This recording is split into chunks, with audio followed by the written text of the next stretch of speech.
Segera download Quran Tadabbur, dia meraih tafsir kebaikan. dalam genggaman Contoh, Anda. bulan Ramadan adalah bulan Al-Quran.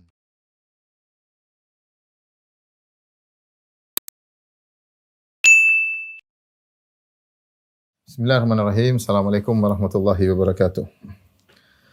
Alhamdulillahi ala ihsani wa syukru lahu ala taufiqihi wa amtinani wa asyhadu an la ilaha illallah wahdahu la syarika lahu ta'ziman li sya'ni wa asyhadu anna Muhammadan abduhu wa rasuluhu da'ila ridwani. Allahumma salli alaihi wa ala alihi wa ashabihi wa ikhwani. Para ikhwan akhwat, para jamaah Masjid As-Sunnah Bintara yang dirahmati oleh Allah Subhanahu wa taala, kita melanjutkan pembahasan kita dari pembahasan kitab Al-Fiqhul Manhaji yang kita gabungkan juga dengan kitab Al-Mu'tamad fil Fiqh Syafi'i. Yang kedua kitab tersebut membahas tentang fikih Islami di atas madhab Al-Imam Syafi'i rahimahullahu taala. Kita masuk pada pembahasan berikutnya tentang makruhatus salat, makruhatus salat.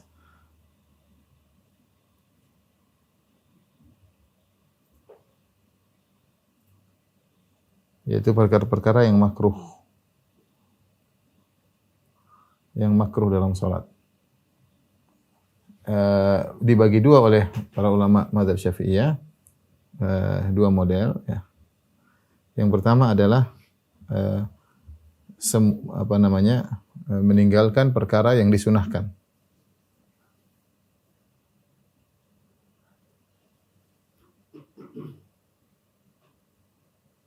Ya, setiap meninggalkan perkara yang disunahkan otomatis dalam mazhab Syafi'i terjerumus ke makruh. Ini otomatis terjerumus kepada yang makruh. Otomatis terjerumus dalam perkara makruh.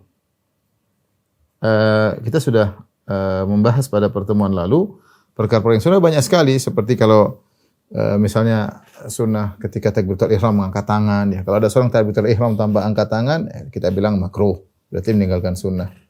Ya, ketika setelah kita kemudian takbiratul Allahu Akbar, tangan di atas disedekap, itu sunnah. Kalau salat tanpa sedekap berarti makruh. Kemudian misalnya kita salat tidak membaca doa istiftah, baca doa istiftah adalah sunnah, tidak baca doa istiftah berarti makruh. Ini model pertama yang menurut mazhab Syafi'i, jika ada perkara sunnah ditinggalkan, maka otomatis seorang terjerumus dalam perkara yang makruh. Sebelum kita jelaskan, makruh itu adalah jika dikerjakan tidak berdosa,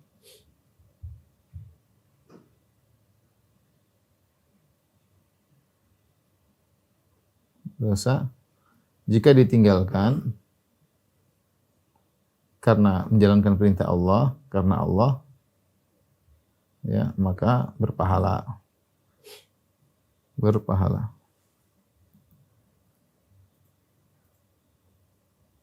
Baik. Ini tadi kita sudah sebutkan model makruh yang pertama, itu meninggalkan perkara sunnah, otomatis terjerumus dalam perkara yang makruh. Yang kedua yaitu perbuatan-perbuatan lain yang dikerjakan dianggap makruh.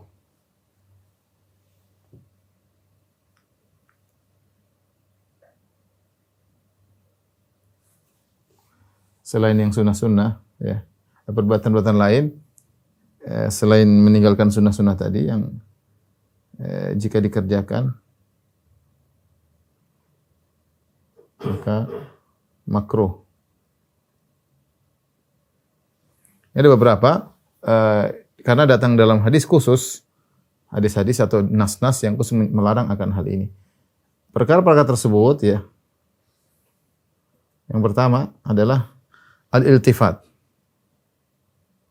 Al-iltifat, menengok. Menengok ini ada tiga tingkatan ya. Tiga tingkatan. Yang pertama adalah melirik.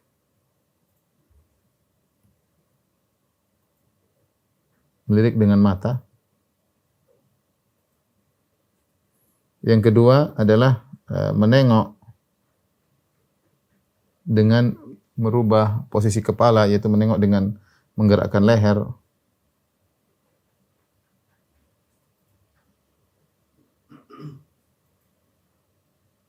Yang ketiga adalah menengok dengan menghadap dengan merubah posisi dada.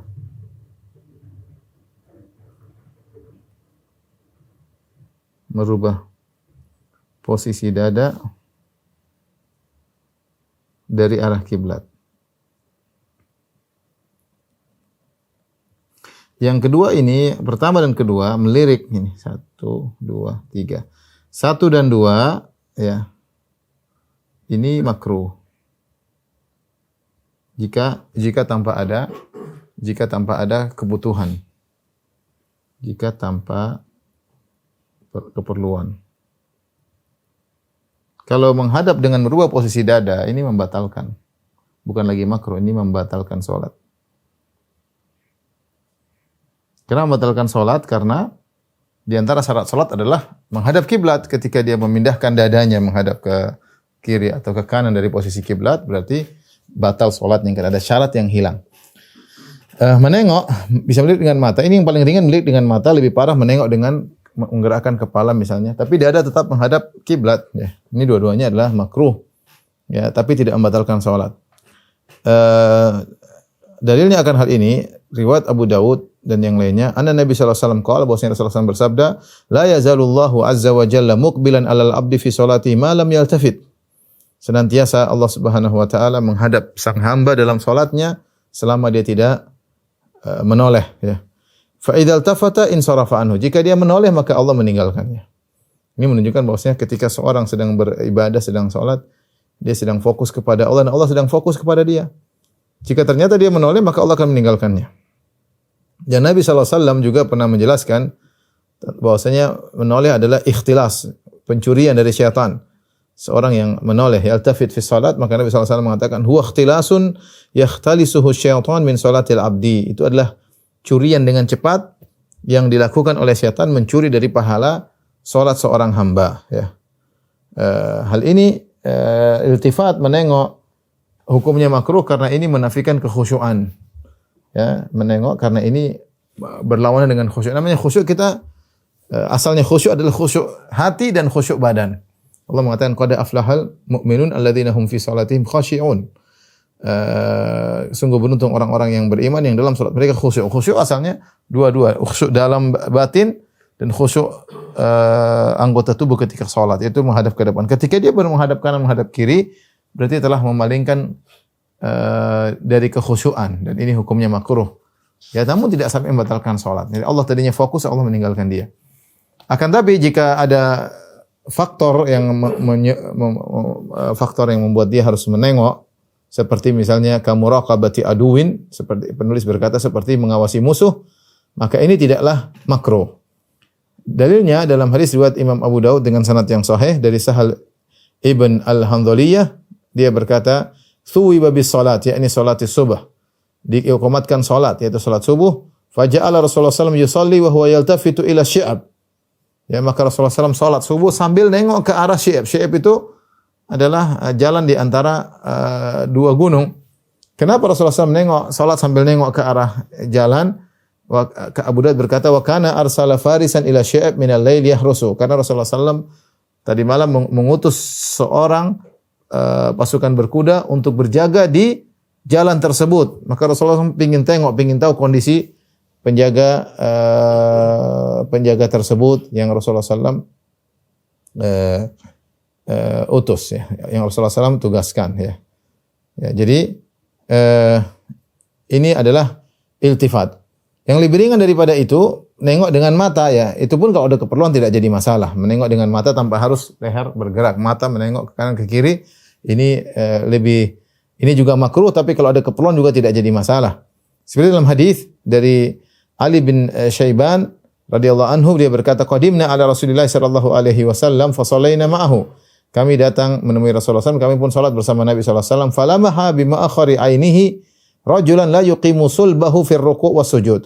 Rasulullah SAW pun menengok tapi dengan mata doang. Dari ujung matanya Rasulullah menengok, ada seorang ternyata salatnya tidak tegak dalam ketika rukuknya dan ketika sujud, maka Rasulullah SAW menegur dengan berkata, la salata liman la yuqimu sulbahu. yaitu tidak ada salat bagi orang yang tidak meluruskan punggungnya, itu tidak tumak ninah. Jadi intinya menengok dengan mata, menengok dengan leher, ini hukumnya makruh kecuali kalau ada keperluan, maka tidak makruh. Tapi di antara perkara yang makruh, yang kedua adalah melihat ke arah langit.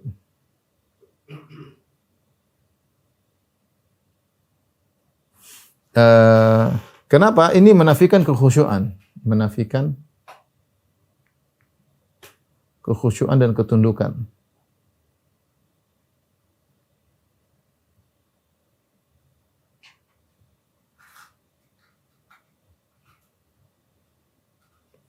Rasulullah SAW pernah menegur. Rasulullah SAW berkata, "Ma balu aqwamin yarfa'una absarahum ila sama." Kenapa ada sekelompok orang yang mengangkat melihat pandangannya ke arah langit?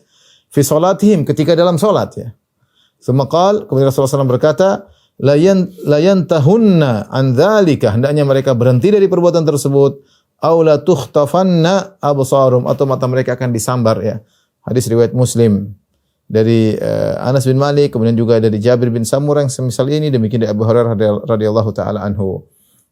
Jadi meskipun kita tahu Allah di atas, tapi ketika salat justru kita harus lihat ke bawah sebagai bentuk penghormatan kita kepada Allah Subhanahu wa taala, sehingga salat lihat ke bawah menunjukkan kekhusyuan, jangan kemudian lihat ke atas yang menunjukkan tidak kesopanan dalam salat. Ya, salat membutuhkan kekhusyuan. Ya, oleh karenanya di antara kesalahan sebagian jamaah ketika mereka berdoa, baik di Indonesia maupun di Al-Haramain di Mekah dan Madinah, ketika mereka doa kunut, sebagian mereka begitu khusyuknya mereka sampai ya Rabb, sampai ngelihat ke atas. Tidak boleh. Kalau Anda berdoa di luar salat tidak apa-apa, tapi dalam salat ada aturannya. Harus lihat ke bawah ya, ke depan atau ke bawah, jangan lihat ke atas. Maka kalau seorang doa misalnya kunut witir ketika bulan Ramadan, maka tetap tidak boleh lihat ke atas, tetap berdoa dalam kondisi demikian ya. Tidak boleh melihat ke atas, kan dilarang. Kemudian di antara yang kedua ya, perkara yang makruh. Yang ketiga adalah menggulung rambut dan baju.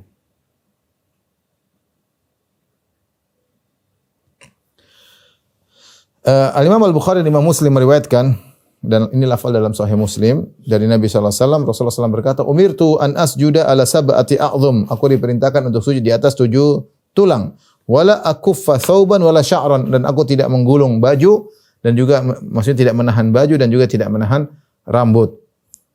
Penulis berkata, "Wa sunnah irsalu thiyabihi ala sajiyatiha." Sunnahnya adalah melepaskan baju sebagaimana kondisi awalnya. Jangan seorang mau salat baru dia lipat.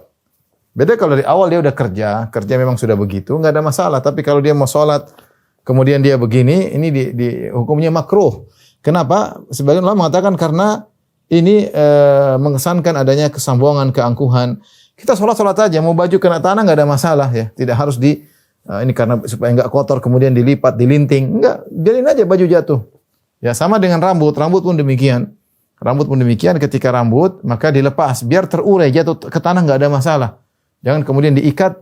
Laki-laki itu kalau punya rambut panjang kemudian diikat, kemudian dia sholat. Adapun wanita, memang ada pembahasan tentang masalah ini. Sebenarnya mengatakan wanita juga hukumnya sama. Hendaknya makruh ketika mengikat rambut ketika sholat. Dia mengatakan tidak makruh karena wanita memang asalnya rambut tidak kelihatan ketika sholat, tertutup. Jadi dia terbuka atau tidak jadi masalah. Terbuka atau tidak jadi masalah. Ini pembahasan tentang laki-laki. Laki-laki lah yang kemudian menyingsingkan lengannya. Dan laki-laki lah yang kemudian sering menahan rambutnya supaya tidak terurai ke tanah, maka itu hukumnya makruh ya. Sebagian orang seperti itu, dia sholat sambil ikat rambut, ya kita bilang tidak perlu, itu makruh, tidak membatalkan sholat tapi hukumnya makruh ya. Taib yang keempat,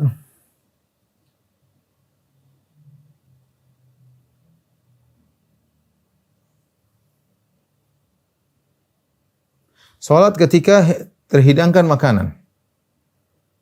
Salat ketika terhidangkan makanan sementara atau minuman sementara jiwa berhasrat.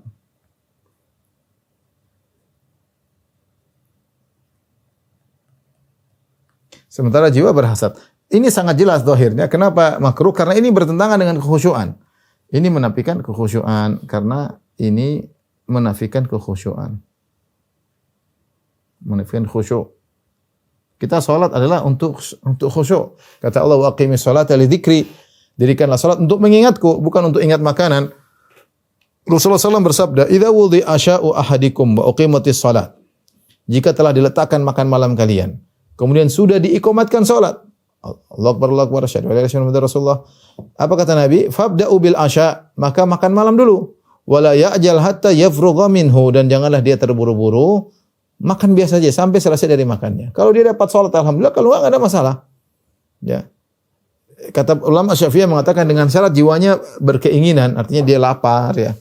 Daripada kalau dia adapun dia tidak lapar, tidak terpengaruh, enggak ada masalah. Misalnya sebagian orang setiap hari makanan tersedia, pembantu sudah masak, duhur jam 12, jam 11 makanan sudah siap. Ya. Kalau ketika waktu azan dia kelihatan lapar, ya makan dulu, tapi kalau enggak, salat aja enggak ada masalah. Ya. Yang cari alasan, makanan sudah tersedia, kita makan dulu ya.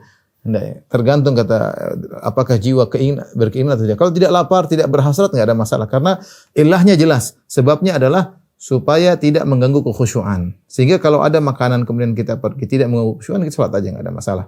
Ya, tapi kalau terganggu lagi berhasrat ya. Makanya dalam hadis kata Rasulullah SAW, la sholata li hadrati ta'am. La sholata bi hadrati ta'am. Tidak ada salat bagi orang yang makanan sudah terhidangkan. Ya. Kalau pergi lagi lapar kemudian pergi, waduh nanti dingin gimana, kurang enak. Nanti makanannya diambil sama teman, sudah banyak pikiran. Mending makan dulu baru pergi salat karena khusyuk itu sangat penting dalam salat. Ini yang keempat. Yang kelima adalah salat sambil menahan hadas, menahan buang angin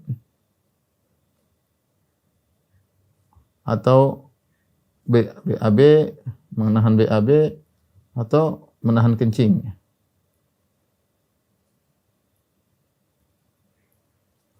Ini sangat mengganggu dalam salat ya, apalagi sudah ingin buang angin, ingin buang air kecil, ingin buang besar. Rasulullah SAW mengatakan, la salata bihadrati ta'am. Tidak ada salat jika makanan sudah dihidangkan. Kemudian kata Nabi, wala wa huwa yudafi'ul akhbathan. Wala wa huwa yudafi'ul akhbathan. Dan tidak juga ketika dia sedang didorong oleh al-akhbathan, yaitu dua hadas. Ingin buang air kecil atau ingin buang air besar. Dia tahan-tahan. Ingin keluar tapi dia tahan. Yang kencing ingin keluar dia tahan. Ingin buang air besar dia tahan. Ya. Demikian juga dikiaskan akan hal ini. Demikian juga kalau dia ingin buang angin, sama aja. Ini semua mengganggu kekhusyuan. Mengganggu kekhusyuan. Anginnya sudah berkumpul, ingin berhembus, dia tahan-tahan. Akhirnya bingunglah pikiran dia, tidak terfokus pada ibadah. Apalagi kalau jadi makmum, terasa imam seakan-akan lama banget. Padahal imamnya tidak lama, biasa. Cuma dia sedang menahan hadas. Dia sedang menahan hadas, maka ini hukumnya makruh. Ya, hukumnya makruh. Tidak sampai membatalkan sholat. Tetapi kalau ternyata rasa itu cuma ringan, kecil, tidak mengganggu, nggak jadi masalah. Karena kita tahu ilahnya adalah kekhusyuan. Jadi kalau cuma rasa sedikit, tidak mengganggu, dan dia bisa fokus hilang itu rasanya, maka tidak jadi masalah. Ini yang kita katakan sangat mengganggu. Ingin buang angin, ingin buang air kecil, maka ini hukumnya makruh. Kalau ditahan sampai sholatnya sah, tapi hukumnya makruh. Kemudian di antaranya yang keenam,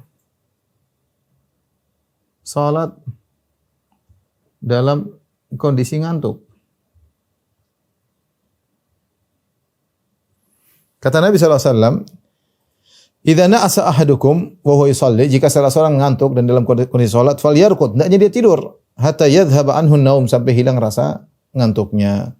Fa inna ahadakum idza shalla wa huwa na'is, kalau salah seorang dari kalian salat dalam kondisi ngantuk, la'allahu yadhhabu yastaghfiru fayasubbu nafsahu, bisa jadi dia ingin beristighfar, ternyata dia mencaci maki dirinya sendiri ya. Rasulullah SAW pernah melihat, kalau tidak salah ada tali, kalau tidak salah talinya Zainab ya, diikat di tiang masjid. Ini tali siapa? Si Zainab atau fulanah, kalau salat dia ngantuk, dia berpegang dengan tali tersebut. Rasulullah SAW suruh putuskan. Kata Rasulullah SAW, liyusalli ahadukum nasyatahu. Hendaknya salah seorang salat sesuai dengan semangatnya. Jangan salat dalam kondisi ngantuk. Ini Allah tidak ingin demikian. Allah ingin kita salat dalam kondisi khusyuk, dalam kondisi hadir, sedang berhadapan dengan Tuhan, dengan Rabbul Alamin, bukan ngantuk-ngantuk salat, enggak. Maka kalau sedang ngantuk, silakan tidur dulu. Silakan tidur dulu untuk menghilangkan rasa kantuk ya. Ini di antara makruh dalam salat ya. Kemudian di antara makruh dalam salat yang ketujuh, salat di tempat-tempat berikut. Lihat ini meski tidak ada najis, meski tidak ada najis. Kalau ada najis tentu batal. Meski tidak ada najis. Tempat-tempat tersebut di antaranya adalah hammam. Hammam itu tempat pemandian. Zaman dulu bukan toilet tapi tempat pemandian. Pemandian. Kemudian al-maqbarah, kuburan. Tempat pekuburan, makbarah, kuburan dan tempat areal kuburannya, areal pekuburan. Kemudian di antaranya adalah kanisah, ma'tin ibil, kandang onta. Kemudian di antaranya adalah gereja, kemudian kalau kuil Yahudi, sinagog ya, namanya itu kuil Yahudi. Di tempat ibadah yang agama lain, masbalah, tempat sampah, kemudian ini di antaranya jalan. Itu jangan sampai kita mengganggu orang, jangan salat di tengah jalan, di pinggir jalan. Ini disebutkan, datang hadis berkaitan dengan ini secara terperinci, tetapi hadisnya tidak kuat ya. Ya, hadisnya tidak isnadu hadzal hadis laisa bidzakal qawi, yaitu tidak begitu. Yang datang kuat cuma ini. Ini hadis yang sahih, hammam ya, al-maqbarah, ju'ilatil ardu masjidan, ju'ilatil ardu li masjidan ilal hammam wal maqbarah. Sungguhnya tanah seluruh bumi dijadikan tempat untuk ibadah kecuali hammam dan makbarah ya. Kandang onta juga Rasulullah SAW ketika ditanya, apakah kita salat di ma'atinil ibil? Kata Rasulullah SAW, la, jangan salat di ma'atinil ibil, di ma'atinil ibil, tentang di kandang onta. Adapun gereja, tempat sampah, jalan, ini hadisnya dhaif, hadisnya dhaif. Tapi ini maksudnya tempat ini tidak ada najis. Kalau najis tentu hukumnya salat tidak sah. Meskipun tidak najis tapi hukumnya makruh karena datang larangan-larangan dari Nabi sallallahu alaihi wasallam. Kemudian juga demikian juga al-majzarah ya, lupa ada al-majzarah, itu tempat penyembelihan.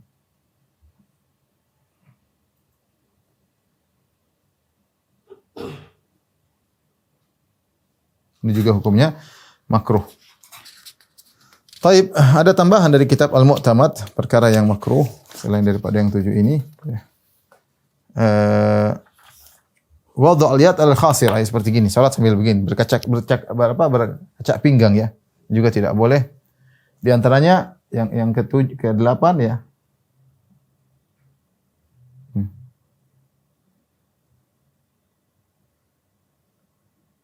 Meletakkan tangan di mulut.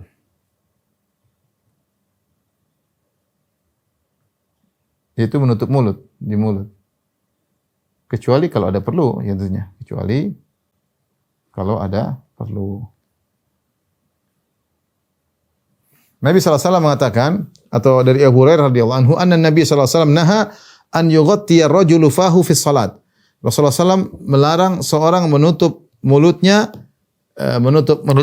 ketika sedang salat. Itu tidak boleh salat sambil begini. Enggak boleh, ya. Tapi ini diperbolehkan kalau ada keperluan, misalnya ketika dia menguap. Kata sang penulis, fa in kana wadhul yad 'alal fam li hajah, kalau meletakkan tangan di mulut karena ada keperluan, seperti ketika dia sedang menguap, maka itu bukan makruh, bahkan disunnahkan untuk menutup tangan di mulut. Berdasarkan Rasulullah SAW, sabda Nabi SAW, idza tatha'aba ahadukum, jika salah seorang dari kalian menguap, falyumsik biyadihi ala fihi, hendaknya dia tahan dengan tangannya. Itu jangan dibiarkan mulutnya kebuka, tapi ditahan. Wa inna syaitan yadkhul, karena syaitan akan masuk. Jadi disunahkan kalau kita lagi misalnya sholat atau nguap, kita boleh nutup. Seperti ini ya. Demikian dalam hadis yang lain, idza tatha'aba ahadukum wa fi shalat falyurdahu mastata'a. Kalau seorang mampu sedang salat kemudian dia menguap, dia berusaha dia tahan sekuatnya, artinya dia tutup mulutnya supaya jangan sampai menguap. Tapi kalau enggak dia tahan dengan tangannya ya. Demikian juga kalau bersin. Orang bersin dianjurkan untuk menutup hidungnya ya. Hidungnya, mulutnya juga bisa jadi ketutup ya gara-gara menutup hidungnya agar virus tidak keluar kemana-mana. Ini contoh kebutuhan untuk menutup mulut ya. Seperti zaman sekarang ketika musim-musim virus yang tersebar kemana-mana, di antaranya bisa masuk melewati saluran hidung maupun mulut, maka tidak mengapa karena ada kebutuhan untuk menutup mulut dan hidung. Jika sudah aman maka kita buka kembali sebagaimana kondisi normal ya.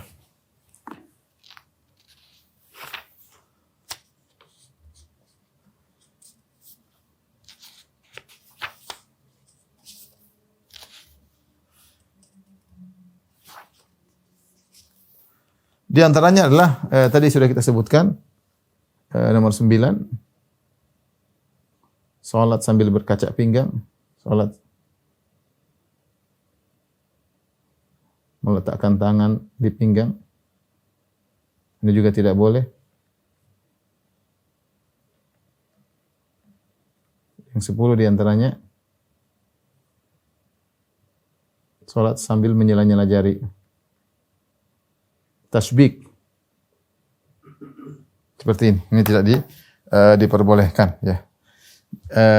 Karena Rasulullah SAW bersabda, "Idza thuwiba bis salat fala ta'tuha wa antum tas'aun." Kata Nabi sallallahu alaihi wasallam ya.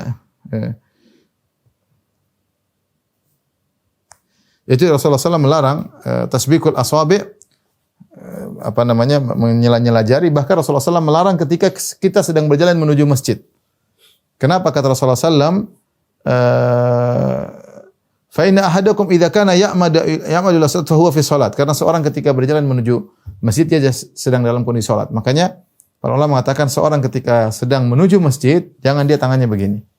Karena dia sedang menuju salat dan dia dalam kondisi salat. Apalagi sedang salat maka jangan dia begini. Tapi kalau selesai salat tidak apa-apa begini ya. Rasulullah SAW pernah seperti hadis Dzuliyadain, Rasulullah SAW setelah salat Rasulullah SAW begini. Tidak jadi masalah. Jadi ketika selesai salat tidak apa-apa begini. Tapi kalau dalam kondisi salat maka tidak boleh melakukan demikian. Ini di antara makruh-makruh salat ya.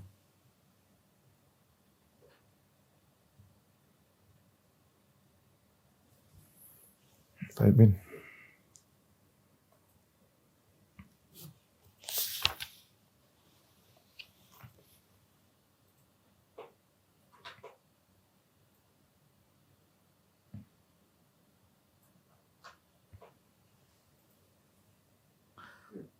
Sekarang kita masuk ke pembatal-pembatal salat.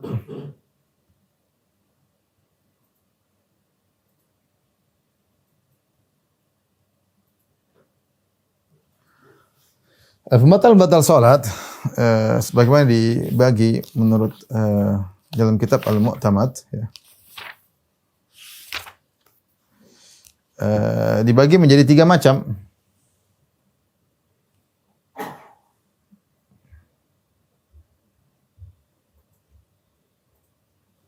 Yang pertama adalah meninggalkan salah satu syarat salat.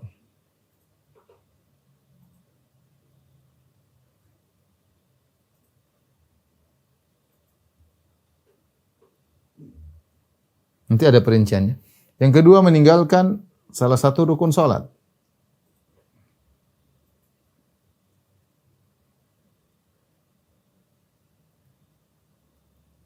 Yang ketiga meninggalkan penghalang-penghalang salat.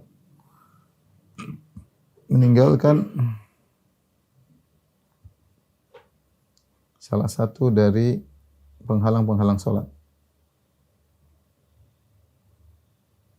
Mawani'us salat.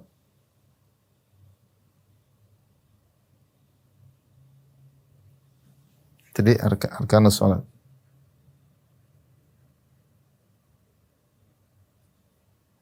syurut salat. Taib, di antaranya ya, contoh kita contohkan,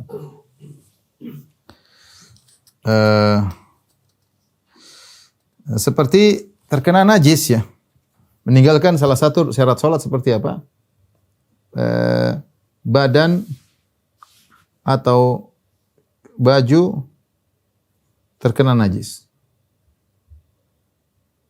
Najis. Badan atau najis terkena najis ya. Jika bisa langsung dihilangkan, maka salat dilanjutkan ya. Jika bisa langsung dihilangkan,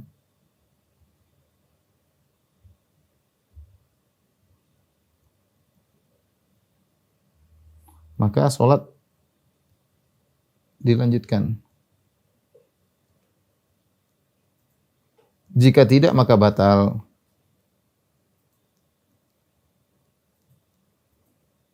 Ketika Rasulullah SAW sedang sholat, Rasulullah sholat setelah 2 rakaat. Rakaat ketiga, Rasulullah SAW dikabarkan oleh Jibril bahwasanya di sendal Nabi atau khuf Nabi ada najis, ada adzan. Maka Rasulullah lepas, Rasulullah SAW letakkan di samping, lanjutkan sholat. Para sahabat yang melihat Nabi, mereka juga ikut-ikut buang sendal mereka. Maka Rasulullah bertanya, kenapa kalian membuang sendal kalian? Mereka berkata, kami lihat Anda membuang sepatu atau sendal Anda. Rasulullah mengatakan, tadi Jibril datang ke situ ada najis. Dalil bahwasanya kalau bisa dihilangkan tidak jadi masalah. Contoh, seorang salat pakai sorban, tahu-tahu ada najis di sorbannya. Tinggal lepas, lanjutin salat, enggak ada masalah. Songkok kena najis, lepas songkoknya lanjut salat. Lagi salat kena pakai sarung, ternyata di bawah sarung dia masih pakai celana panjang, lepas sarungnya lanjut salat, enggak ada masalah. Artinya bisa dibersihkan seketika itu pula. Ya tahu-tahu tangannya kena najis dan dia bawa air, dia bersihkan pakai air, lanjut salat, enggak ada masalah. Kalau memungkinkan.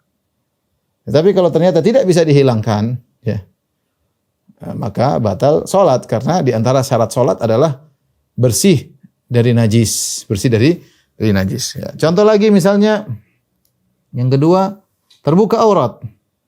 Kita tahu di antara syarat salat adalah tertutupnya aurat. Terbukanya aurat ini ada dua kemungkinan. Pertama, sengaja membuka, maka ini langsung batal. Ini batal salat. Yang kedua, tidak sengaja, tersingkap misalnya. Ini sama tadi, jika langsung ditutup, maka tidak batal. Tapi jika dibiarkan tentu batal. Tidak sengaja tersingkap angin, terbuka, terlihat pahanya, terlihat misalnya pantatnya, maka dia segera tutup lagi. Wanita juga ketika sholat atau tersingkap betisnya kelihatan, ini aurat. Tapi kalau dia tutup kembali, maka tidak jadi masalah. Kalau dia sengaja membuka langsung batal. Tapi kalau tidak sengaja tersingkap angin dan yang lainnya dan dia bisa nutup kembali dengan segera, maka tidak batal ya. Kemudian di antaranya misalnya berhadas. Yang ketiga, berhadas, batal ya, buang angin atau kencing ya, berhadas ya. Sebelum salam pertama, sengaja maupun tidak sengaja tetap batal. Sengaja atau tidak sengaja sama saja batal. Kalau dia ketika sedang sholat tahu-tahu sebelum salam pertama dia buang angin, maka batal. Meskipun tidak sengaja, dia berusaha tahan buang angin, tiba-tiba anginnya keluar, batal. Tapi kalau dia sudah salam, Assalamualaikum warahmatullahi wabarakatuh, kentut, tidak jadi masalah. Karena dia sudah selesai sholat. Salam kedua sunnah, sebagaimana sudah kita jelaskan. Kalau dia berhadas setelah salam pertama, selamat dia. Ya. Tapi kalau dia berhadas sebelum salam pertama, apakah sengaja tidak sengaja, maka membatalkan salat, Taib yang kedua, meninggalkan salah satu rukun salat, ya. Meninggalkan salah satu rukun salat. Ini pun ada dua model ya. Pertama, jika sengaja, maka batal sholat. Yang kedua, jika tidak sengaja,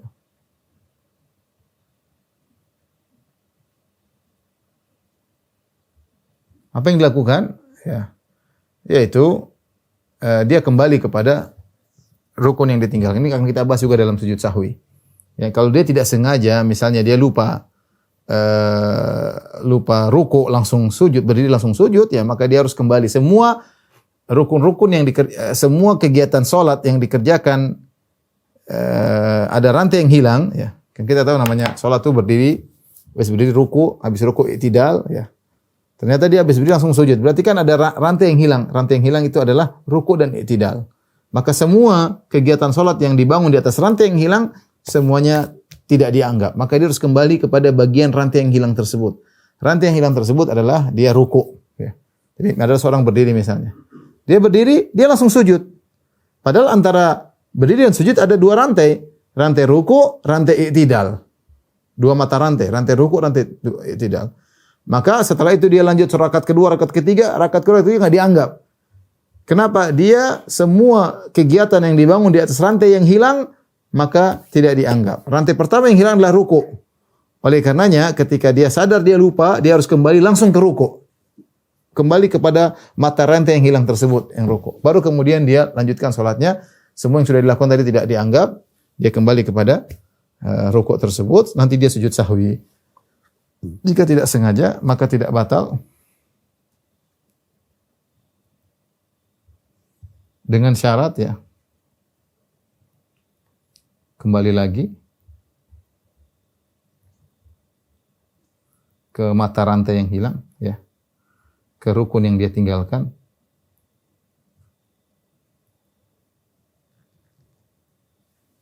Lalu sujud sahwi di akhir.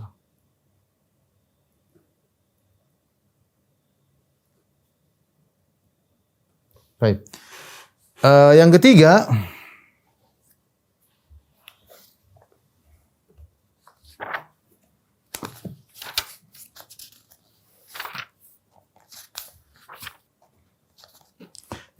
dia mengerjakan penghalang-penghalang salat. Penghalang-penghalang salat tersebut artinya menghalangi orang sedang salat. Orang sedang salat ada perbuatan kegiatan yang menghalangi dia salat. Yang pertama, penghalang-penghalang salat tersebut adalah al-kalam, berbicara. Ya. Berbicara dengan sengaja.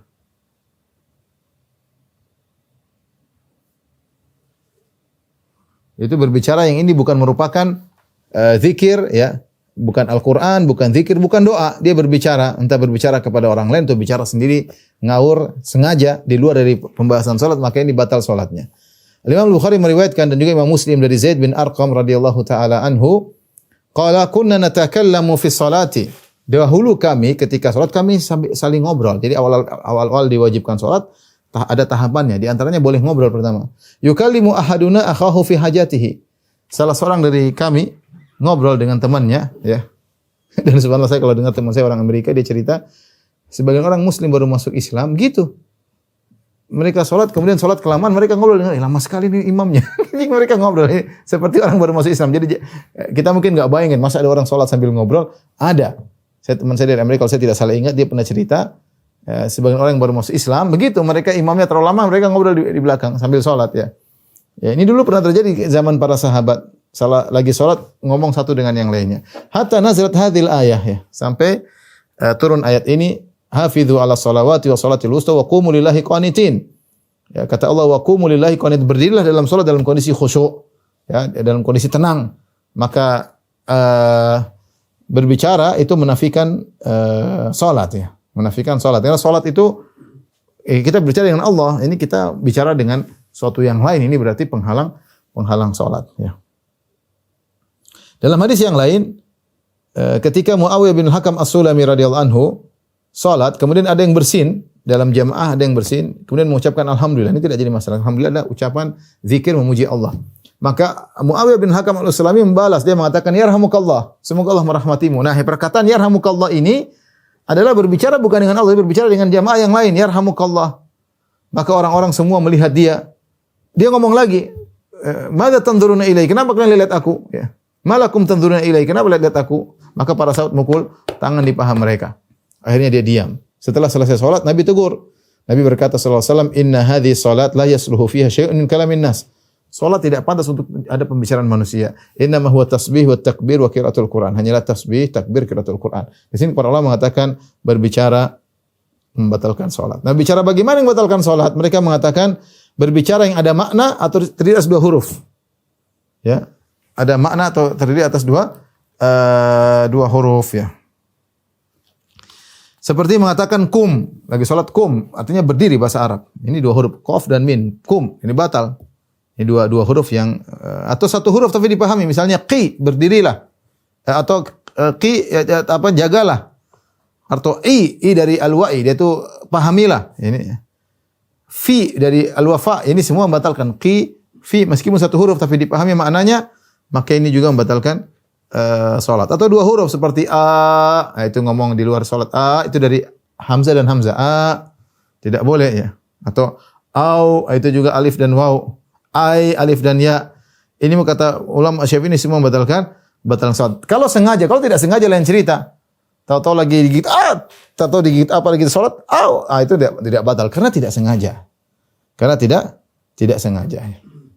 Karenanya mereka mengatakan sama kalau orang berdehem itu dua. Kalau sengaja berdehem tanpa ada sesuatu berdehem maka batal kata mereka. Karena itu dua huruf. Itu ada ha, ada mim.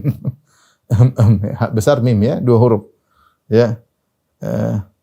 Dan yang lainnya ya. Jadi mereka mengatakan tidak boleh berbicara sama sekali. Kalau dengan sengaja maka membatalkan salat. Beda kalau tidak sengaja ya. Batuk misalnya atau kesakitan ya, apa tidak sengaja terdominasi ya.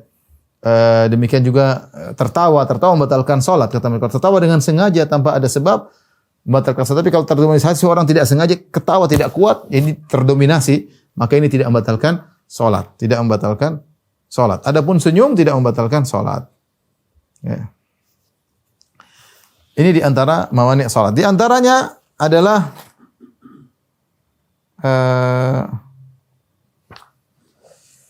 yang kedua, mawani' salat adalah misalnya al-af'al, perbuatan-perbuatan. Lakukan perbuatan-perbuatan.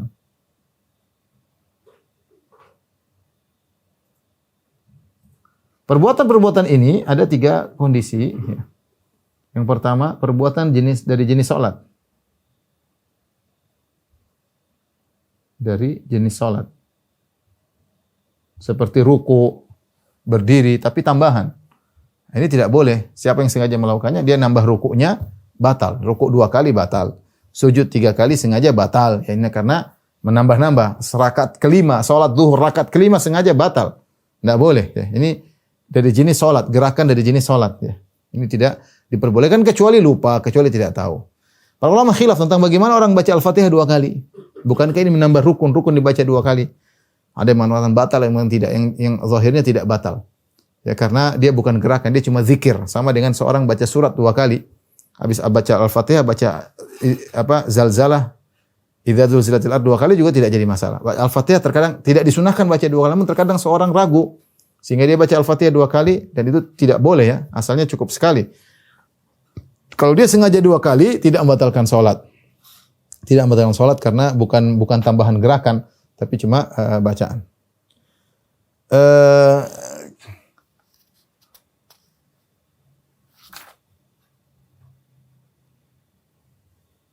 Kalau bukan dari jenis salat, perbuatan bukan dari jenis salat,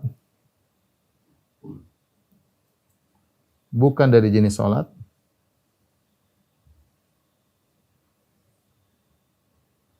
maka dilihat ya. Jika dilihat, jika untuk kemaslahatan salat,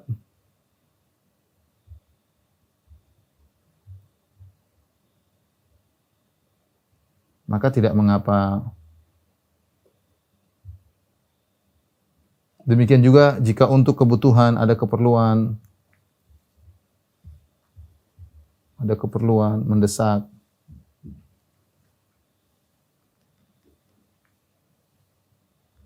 maka tidak mengapa. Contoh, seorang sedang sholat, kemudian dia maju. Bahkan disunahkan. Kenapa? Karena ada saf yang renggang dia masuk, nggak ada masalah. Ya. Nggak ada masalah. Bahkan terkadang wajib dia salah menghadap kiblat maka diluruskan, nggak ada masalah. Justru itu wajib, dia harus segera merubah gerakannya. Atau dia sholat di kapal, ternyata kapalnya berubah, dia harus rubah kondisi. Ini wajib, bukan cuma sunnah, bahkan wajib ya.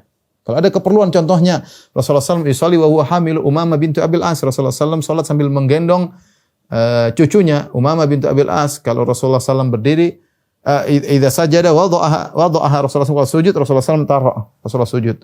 Nanti idza qama, kalau Rasulullah berdiri, Rasulullah angkat lagi. Rasulullah SAW juga pernah sholat sambil naik di atas mimbar. Untuk contoh, kalau dia sujud, dia turun lagi di bawah mimbar. Kalau dia berdiri, dia naik lagi di mimbar. Ini gerakan tapi ada kemaslahatan.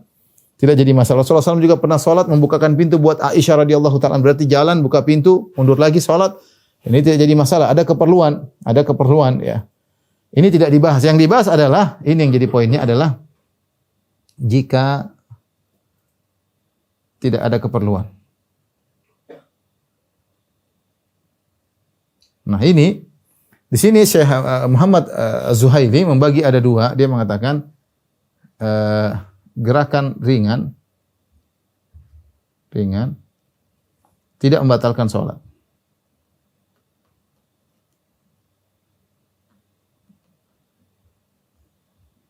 Misalnya gini, dia gini, dia gerak. Jari-jarinya bergerak. Gerak satu, garuk dua, garuk tiga, ini tidak membatalkan sholat ya.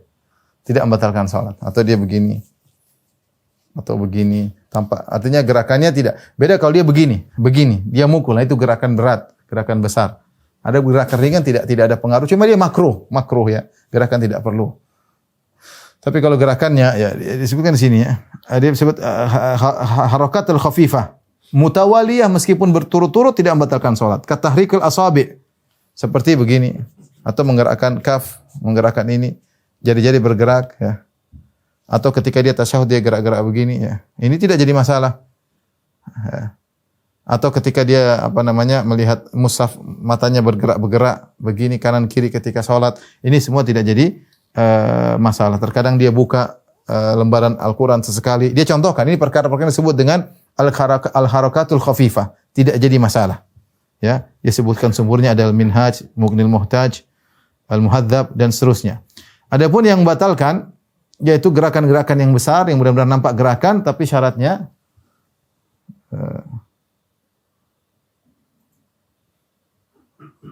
yang berat ya gampangannya dengan syarat banyak dan berurutan. Banyak dan berurutan, berturut-turut. Berturut-turut. Kalau tidak berturut-turut tidak membatalkan. Nah, banyaknya ini sebagian ulama Syafi'i mengatakan 3 kali. Sebenarnya mengatakan 3 kali ya. Adapun Syekh Muhammad Az-Zuhaili mengatakan kembali kepada urf. Tapi penulis Al-Fiqhul Manhaji mengatakan bahwasanya 3 kali berturut-turut. Berturut-turut. Misalnya 1, 2, 3 batal udah. Batal 3 kali berturut-turut. Tapi kalau terus berat lagi. Kemudian 2 kali. Nah, itu tidak apa-apa karena itu makruh tetapi tidak membatalkan salat. Kenapa? Karena tidak berturut-turut ya. Karena tidak berturut-turut ya. Ya. Jadi ini masalah gerakan ya. Yang ketiga di antara mawani' salat, yang ketiga adalah makan dan minum. Makan dan minum. Sederhananya makan dan minum ini ada 2 model. Jika sengaja, meski sedikit membatalkan sholat. Membatalkan sholat.